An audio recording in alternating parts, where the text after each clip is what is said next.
Alhamdulillah, alhamdulillah, alhamdulillah, alhamdulillah, alhamdulillah, bersyukur kita kepada Allah Subhanahu Wa Taala yang kembali memilih kita, lalu mengumpulkan kita dan memuliakan kita dengan majlis ini, dengan letakkan kita walaupun berberkah, baik syai'in terbaik Indonesia, dan letakkan kita di tempat yang sangat dicintai Allah, yaitu masjidnya Allah Subhanahu Wa Taala.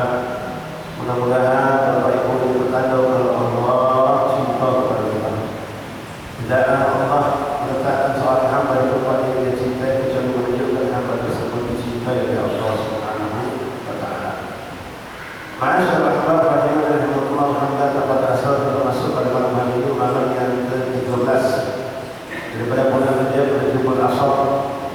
Sedikit kali menginfokan kepada Bapak saudara sekalian, saudara iman maklum, di bulan Rajab salah satu amalan yang sangat dianjurkan adalah memperbanyak puasa sunnah, baik itu puasa Senin Kamis, Ayyamul Bid, ada juga puasa Kamis, Jumat, Sabtu. Ini disunahkan di bulan Asyurul Hurum, Kamis, Jumat, Sabtu, ketiga seperti Ayyamul Bid. Maka hari kita memperbanyak puasa sunnah. Nah, alhamdulillah, insyaallah besok itu hari Senin, Pak. Senin, Selasa, Rabu, besok sampai Senin, besok Rabu. Lalu kita sampai ayam bulan kita 4 Pak. Besok 13, 14, 15, 16 Kamis. Di Senin Kamis niat gabung dengan ayam bulan. Kalau Bapak kalau kemampuan ambillah puasa ayam bulan dulu. Di Senin besok niat dulu. Senin Kamis dan ayam bulan. Hari tanggal 13, 14, 15 Hijriah itu disunahkan kita berpuasa sunnah. Jadi kalau mau puasa kalau ada kemampuan ambillah di 4 hari dapat kita. Senin, Kamis kita jalankan. Senin pun masuk ayam bulan 12. Selasa, Rabu, 14, 15. Sabtu kita Kamis. Kalau kita nak yang lagi kalau ada kemampuan kayak kemampuannya, kamu nanti Kamis cuma satu saja. Puasa juga hanya setiap Kamis Jumat Sabtu di Asyurul Hurum. Itu ada anjurannya. Bulan Zulqa'dah, Zulhijjah, Muharram dan bulan Rajab. Mudah-mudahan kita bagaimana sekarang tahu tentang hal ini, mudah-mudahan kita bersama kemampuan bisa menjalankan dengan ya, kita sampai maaf kita sebagai umat Rasulullah tahu tentang puasa Senin Kamis dan tidak pernah ngamalkan bersama sekali. Tahu tentang puasa Ayyamul Bid tanggal 13, 14, 15 bulan Hijriah, tidak pernah kita bercicip bersama sekali. Banyak daripada umat Rasulullah tahu tentang proses Syawal tapi tidak pernah mereka laksanakan. Walaupun memang itu sunnah Rasulullah, tapi kita yakin sebenarnya apa yang diajarkan Rasulullah itu akan kita beruntung di hadapan Allah. Menguntungkan kita di kepadanya di alam barzah atau nanti di yaumul kiamat di surga Allah Subhanahu Wa Taala. Bu Bapak dan Rasulullah anda terus berbanyak istighfar, permohonan kepada Allah. Segala dosa yang dilakukan dan kata istighfar kita termasuk istighfar yang dijabah yang diterima oleh Allah Subhanahu Wa Taala. Ma'asyarul ahbab rahimahullah. Melanjutkan kembali pembahasan kita dalam pelajaran fikih di masjid yang berberkah ini, Masjid Al-Hijrah Al-Muhajirin. Masjid Al-Muhajirin. Sampai juga masih dalam pembahasan mengenai syarat sahnya salat. Syarat sahnya salat. Kemarin terakhir kita bahas beberapa mengenai syarat sahnya salat adalah kita suci dari hadas. Hadas besar dan hadas yang kecil. Artinya ketika seorang dalam posisi belum berwudu atau dia tidak mau berwudu, dia belum bertayamum, maka dia belum boleh melakukan salat. Haram hukumnya bagi kita tahu di mana berwudu untuk sholat. Haram hukumnya, bukan buat, bukan makruh tapi haram. Karena sujud itu Bapak tidak boleh kecuali benar-benar untuk sujud kepada Allah. Kalau kita sujud di luar sholat, kita tanya sujud apa? Dalam syariatnya ada sujud dalam sholat, ada sujud syukur, ada sujud tilawah. Kalau dua ini katakan sujud Pak. Di sini maaf kadang-kadang ada orang yang dilatih kebiasaan kalau habis sholat dia harus sembahyang. Sebelum dia tegak tinggal ke masjid atau tinggal ke tempat ibadah, dia sujud dulu ke dalam. Lalu dia tegak. Nah ini menurut saya yang sujud apa itu? Kalau dia yang sujud syukur dan habis mampu melakukan taat ibadah saat sujud itu. Tapi kadang-kadang mereka tidak penting kalau ditanya apa ibu sujud kan sudah selesai sholat. Aku nak sujud jadi seakan-akan latah kebiasaan. Itu tidak boleh. Sujud adalah satu. Alasan sujud tidak ada lain kecuali untuk ibadah. Di dalam sholat itu pertama, yang kedua kalau di luar sholat sujud tilawah pun ada dalam sholat tilawah itu. Kemudian sujud syukur. Selain itu kita tidak ada sujud. Ya, yang sujud sekedar ikut-ikutan yang dalam sujud belok sujud. Jadi kita dapat banyak emosi mengalir seperti itu. Nah, suci dari hadas besar dan hadas kecil. Ketika orang sudah berwudu bukan terangkat hadas, maka dia boleh melakukan sholat. Lalu seandainya terjadi di asna sholat, di tengah-tengah sholat, dia mengalami yang namanya membatalkan wudu, sebab membatalkan wudu misalnya buang angin atau kencing atau dia tadi tidur pada sholat, maka ini batal wudu. Dengan seketika batal wudu maka juga batallah sholatnya. Batal wudu dan batal juga sholatnya. Adapun yang membatalkan sholat itu banyak, di antaranya itu batal wudu tadi. Kadang-kadang ada permasalahan beberapa kita dipermainkan oleh syaitan namanya walhan. Syaitan namanya walhan. Bukan nganggu itu sholat. Kadang sedang sholat terasa pecah tentu. Itu Rasulullah sudah ada, yang zaman Rasulullah sudah ada. Ini Nabi mengatakan kalau memang terdengar suara atau mau tercium bau, baru yang itu kebatan. Kalau tidak terdengar suara, tidak ada pula bau, maaf kadang-kadang mau kentut tanpa suara bau. Kentut tanpa suara tanpa lebih bau busuk. Kadang-kadang ada suara tanpa bau. Kadang-kadang bergabung keduanya. Maka dia mengatakan kalau yang ragu dengan masalah ini, pastikan ada bau atau ada suara. Kalau bodoh tidak ada baju kau sendiri, yulah itu syaitan sedang mempermainkan kita. Kadang-kadang kita ngasih pecah ada yang luar. Kalau masih pecah-pecah, kita tepiskan. Kalau kita tidak tepiskan begitu bapak, kita bakal dibuat puas-puas sama syaitan. Ini kita akan terus mengganggu kita dalam sholat sehingga kita akan kesulitan. Kemudian kadang-kadang juga bukan puas bingung kalian kentut apa tidak, ada juga suara angin di mulut. Kadang-kadang tidak dilapar, hanya juga memuji dengan kita punya hukumnya tidak membatalkan. Kalau suara angin itu tidak membatalkan. Yang membatalkan itu keluar sesuatu dari kemampuan depan atau belakang, baik itu yang memang biasa keluar atau di luar kebiasaan. Di luar kebiasaan misal maaf cacing, ya atau batu apapun yang keluar, maka untuk kita batal. Ketika untuk batal maka sholat pun hukumnya batal seketika itu. Jadi kalau sholat angin, begitu kita sholat sedang sujud, kemudian angin itu langsung berjalan pada kita.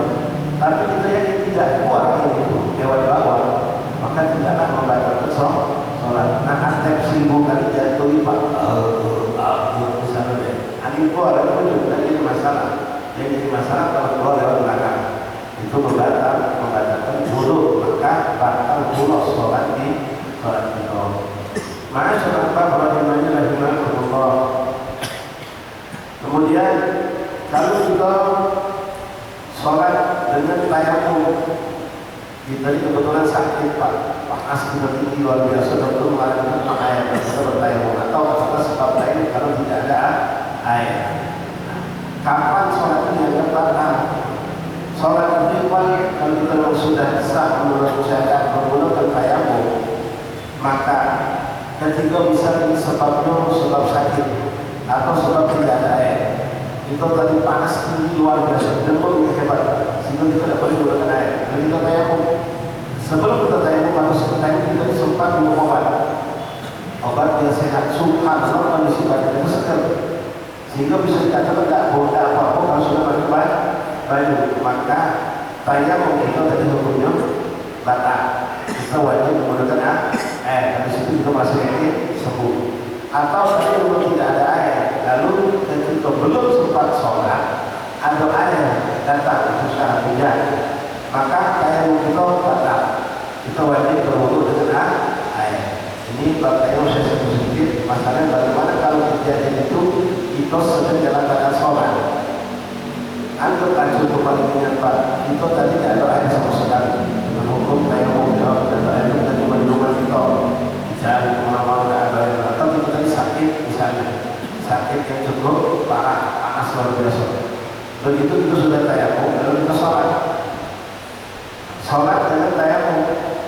Di tengah-tengah sholat tiba-tiba hujan turun, atau keluarga kita yang belum ngomong, Bapak air sudah ngalir, Pak air sudah ngalir. Sementara kita sedang sholat tapi tayamum bukan dengan air wudu.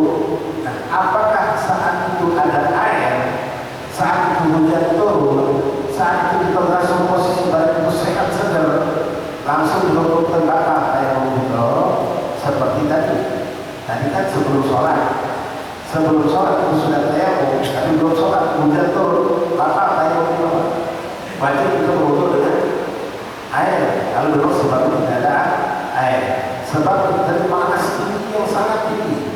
Tapi subhanallah kita tunggu kalau dia akan bermobat dulu kalau dia sehat. Ada dua kita langsung sholat. Kita membaca tayamum tapi kita bermobat dulu. Kita tunggukan kalau dia sehat, subhanallah ada proses. Begitu jam 1 terasa lama badan. Setengah setelah sehat walafiat, tapi panas dan posisi.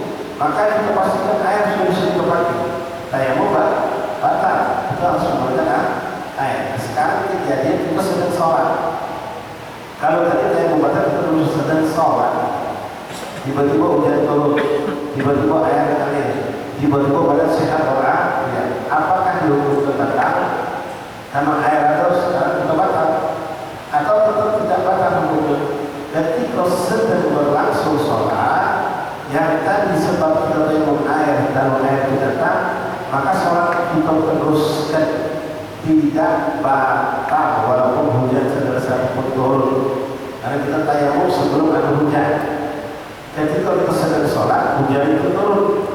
Ketika kita sedang sholat air ngalir. Nanti kalau kita sedang sholat dapat 2 rakaat itu badan tiba-tiba fit walafiat. Apa hukum sholat kita? Tidak batal. Teruskan sampai selesai sholat. Jelas. Ada lagi kemungkinan yang ketiga terjadi. Selesai sholat kita, sudah sholat selesai dengan tayamum, ibu bapak, subhanallah hujan terus. Katakanlah kita tadi sholat di awal waktu. Doa jam 12 lewat 20 misal kita sholat, begitu selesai adzan langsung kita tayamum, lalu kita sholat karena kita tidak punya air, misal seperti itu. Begitu selesai sholat jam 1 atau setengah hujan terus atau air ngalir setelah fokus cukup lama, atau badan yang sakit jadi sehat. Pertama, apa hukum sholat kita tadi di tayamum? Lalu wajibkah kita mengulangi sholat karena air sudah ada? Atau badan sudah sehat? Jawabnya, sholat itu sudah sah, sudah selesai, tidak perlu diulangi lagi, tidak perlu diulangi lagi. Jadi sudah selesai dengan sholat tadi. Cuma nanti ada pertanyaan, apakah kita melakukan sholat di awal waktu dengan tayamum atau bersabar sejenak nunggu air datang, yang mana kemungkinan besar air akan datang? Jawabnya nunggu air selagi kita yakin waktu tidak keluar. Baik. Kembali ke masalah tentang masalah syarat sahih sholat. Jadi yang membatalkan sholat, yang syarat sahih sholat adalah suci dari hadas besar dan hadas kecil. Jadi kalau kita penakut di tempat dari sholat, yang mungkin subuh Jumat, belok lalu kita dan pas tadi sholat, nah lewat apa ya? Itu bulan semua batal sholat. Nah, batal kalau tidak, karena wudu itu batal dua. Dengan tidur itu wudu kita batal, maka sholat itu juga batal. Ini sekitar kita bulan Ramadan di tarawih, imam pakai sejus Quran. Ada seperti apa itu? Dan melayan orang bukan toko itu toko. Ya, orang sudah tahu saja itu batal. Apalagi selepas itu ada macam istilah batal tulis, ya itu baru batal. Masyaallah, bagaimana Allah. Lalu bagaimana dengan maaf orang yang daimul hadas? Daimul hadas itu orang yang selalu berhadas.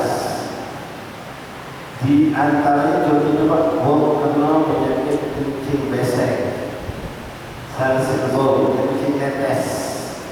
Ini kan kalau kencing berarti keluar sesuatu dari kemaluan. Batal wudhu itu. Sholat atau batal itu sementara orang yang sudah kalau mengalami penyakit ini itu hitungan tak sampai semenit keluar, sampai semenit keluar, tidak dikit keluar. Mampus dan keluar keluar tahu. Tegak begitu betul betul. Ini tidak betul. Nah ini bagaimana kalau apakah dia batal tidak bisa sholat? Wudhu batal terus, maka tubuhnya adalah najis. Maka syariat ini Pak sama syariat ini memberikan kemudahan-kemudahan. Ada solusi untuk orang yang punya penyakit seperti itu. Saya sebut Pak kencing netes atau perempuan yang istihadah, masa haid sudah selesai tapi darah masih keluar. Disebut darah itu darah istihadah. Dia sudah dianggap suci. Lalu mau masih betul. Yakin bahwa saya betul. Nah, hari ke-15 itu bukan lagi haid namanya. Tapi tidak sesimpel ini hukum haid itu sebenarnya panjang luas dan agak sedikit rumit. Nah, kata Pak dia bisa dikatakan itu istihadah. Darah bukan darah haid, darah istihadah, darah penyakit namanya. Maka perempuan itu wajib sholat. Kalau belum puasa wajib puasa. Dia wajib mandi dan apa dibolehkan untuk orang yang sudah angkat hadas besar boleh baca Quran, dulu itu tak benar sih boleh jalan. Sholat wajib, puasa wajib. Sekarang kita kembali kepada masalah kencing netes tadi Pak. Untuk orang yang punya penyakit kencing netes, Rasulullah SAW itu boleh berdoa pada penyakit ini. Kalau pun ada dari kita mudah-mudahan disembuhkan Allah yang akan penyakit itu. Itu bagaimana mengenai setiap sholat boleh itu habis mandi, doyong, cebok, beratur, betul lagi. Makin beratur, betul lagi. Kapan dia bisa sholat? Karena wudhunya gagal terus bisa. Sekarang solusinya dong. Orang seperti ini dia harus benar-benar ditingkatkan. Pertama, minta maaf Bapak. Dia setelah hitung kanan pun kita sebenarnya sama beda. Kalau kita memiliki penyakit seperti ini, maka setelah kita pas nak sholat wajib itu harus ambil wudhunya setelah masuk waktu sholat. Tadi mungkin 80% bapak-bapak sudah wudhu sebelum ada maghrib di rumah atau di sini. No problem, tidak ada masalah. Tapi untuk orang yang kencing netes tidak boleh diwudhu kecuali setelah masuk waktu sholat. Jadi kalau maghrib belum ada maghrib dulu. Kedua, bukan langsung wudhu. Dia harus kencing dulu, lalu cebok bersih-bersih. Setelah itu malah dibungkus. Cari kain plastik atau kain biasa, es tembus plastik, ya kresek atau es plastik sendiri. Kalau maaf, ya, bisa masuk ke kemaluan kita. Masukkan ke kemaluan kita. Jadi diikat ya, setiap wajar-wajar ini. Ya, ini ilmu yang perlu tahu. Dan nanti kita tidak mau paham tentang ini atau bisa tahu apa. Jadi kita tidak ibadah dalam bulan. Jadi kita setelah cebok, kita bungkus pakai plastik, kita ikat. Ya. Setelah itu kita lakukan, langsung kita berwudhu. Seandainya di tengah-tengah sedang wudhu, netes dia itu tidak membatalkan wudhu.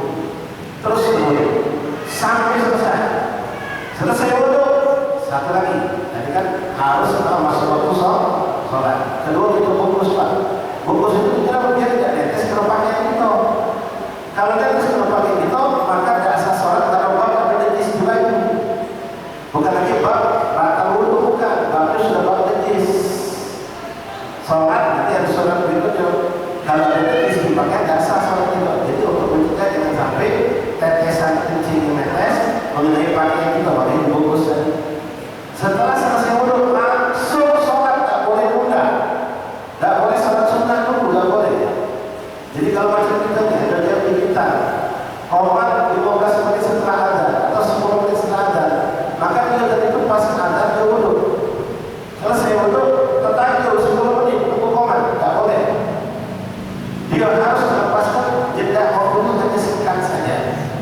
Ya, istilah kali kedua dari komandannya masuk ke musola ini koman. Hitungan paling 10-15 menit dulu koman sholat. Jadi kalau dia mau ingin sholat berjamaah dia harus memperkirakan. Jangan sampai dia sudah selesai nunggu 10 menit, 5 menit itu termasuk panjang. Jangan. Jadi langsung jeda waktu yang hanya mungkin 30 detik atau 1 menit barangkali. Langsung sholat wajib. Tidak boleh sholat berjamaah dulu. Karena ini orang dalam keadaan darurat, dalam keadaan darurat. Jadi seperti itu. Sholat, tetes dari sholat mungkin tak 10 kali tetes. Ini batal wudhu. Dalam urusan ini sudah syariat tidak mengatakan batal wudhu. Karena ini orang dalam keadaan khusus, spesial. Maka diberikan hukum yang spesial itu. Jadi tidak batal wudhu. Dia dalam mengambil tetesan dari awal medis pun tidak jaga batal sholat itu.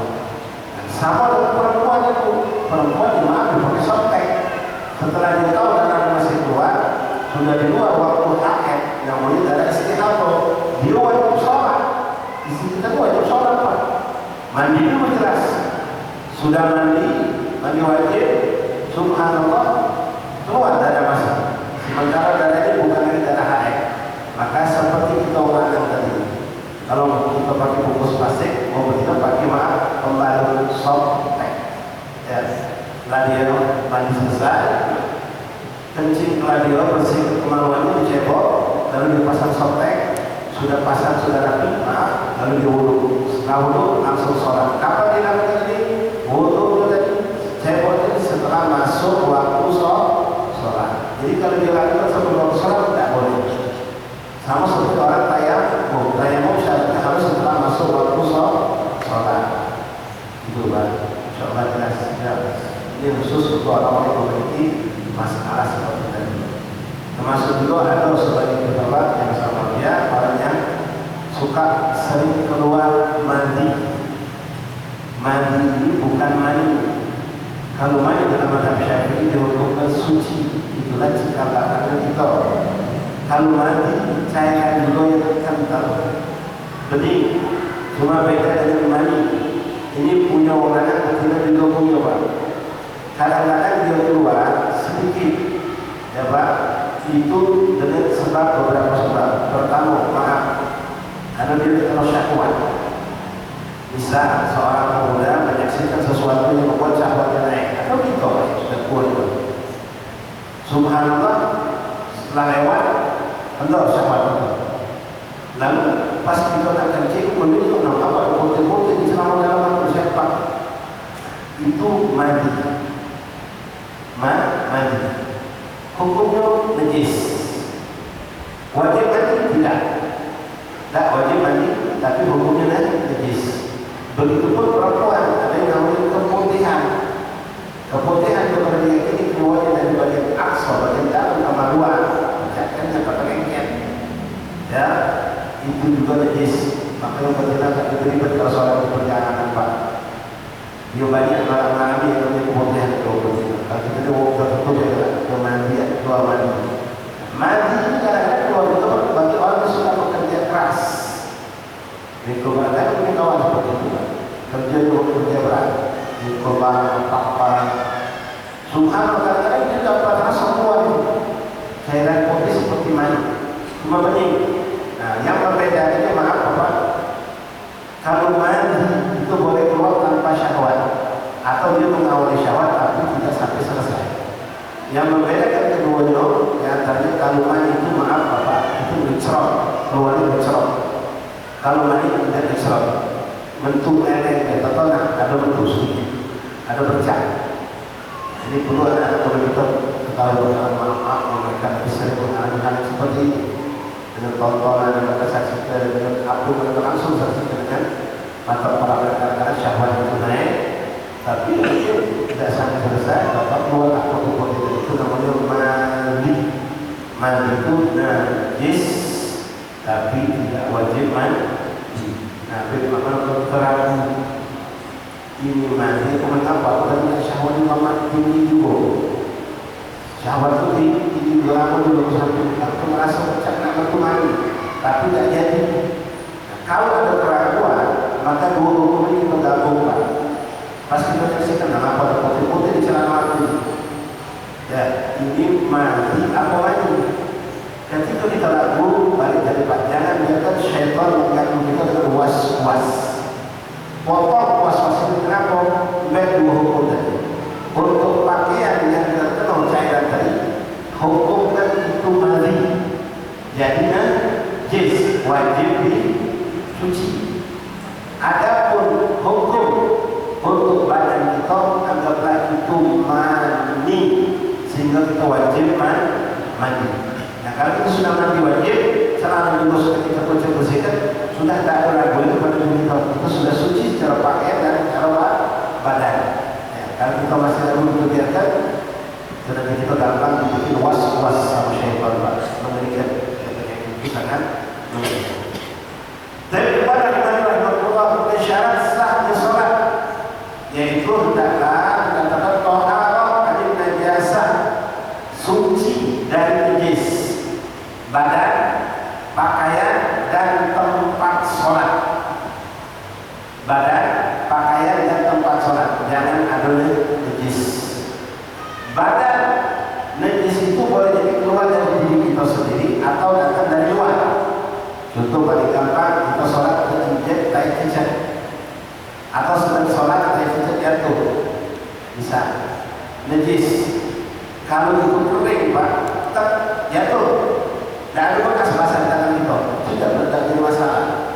Tapi kalau maaf, begitu keluar dengan basah, nempel di tangan kita, atau maaf belum pernah jatuh tapi basahnya masih ada, najis itu batal sholat kita. Batal sholat kita.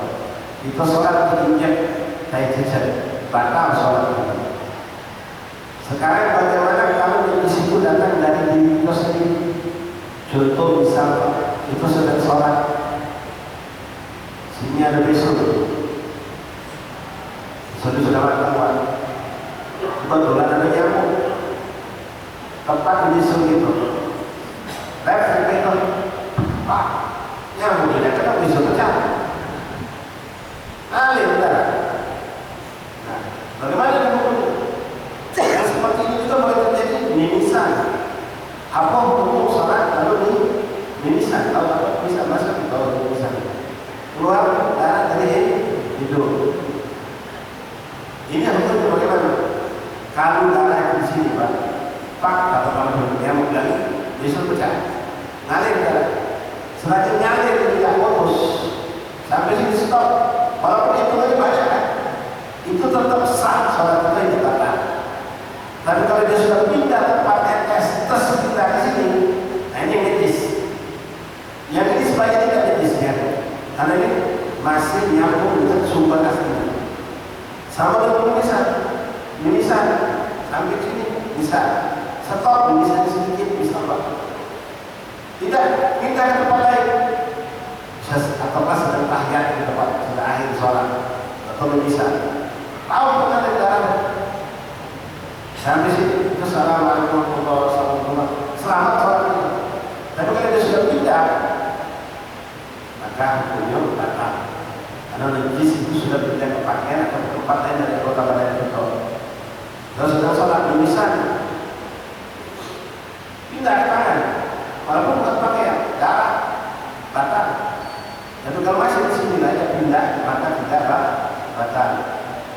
Kemudian ikhwan dari Allah itu kalau badan, ya, badan adalah najis, batal. Kita sedang sholat kejatuhan najis. Kalau kita tahu najis ini sudah ada sebelum kita sholat, maka pastikan sholat tidak sah. Misal kita jalan dari kamar mandi pak nyuci kaki bersih, kita gosok sunat kita jalan. Pas sholat sampai sini mau berangkat, ini kita di sholat. Aduh, ampun, saya ini lama, ada cecek bawa kaki bapak. Pas itu dunia. Berarti kalau ini kapan? Ketika kita berjalan, maka hukum sholat kita bagaimana? Tidak sah. Karena dari situ ada dari sebelum kita sholat. Tadi saya sudah katakan kalau sedang sholat ada di sini. Masyaallah rahimani rahimahullah. Kemudian di badan dan pakaian. Jangan ada najis. Pakaian yang dimaksud ibu bapak semua yang menempel di badan kita, termasuk cincin, termasuk jam tangan, termasuk anting-anting, termasuk kalung, termasuk apa atribut yang kita pakai. Jelas termasuk peci, termasuk isi kantong, dompet, HP, apapun yang menempel di badan kita, tidak boleh ada najis. Kalau bernajis maka hukumnya batal sholat kita. Kalau kita tahu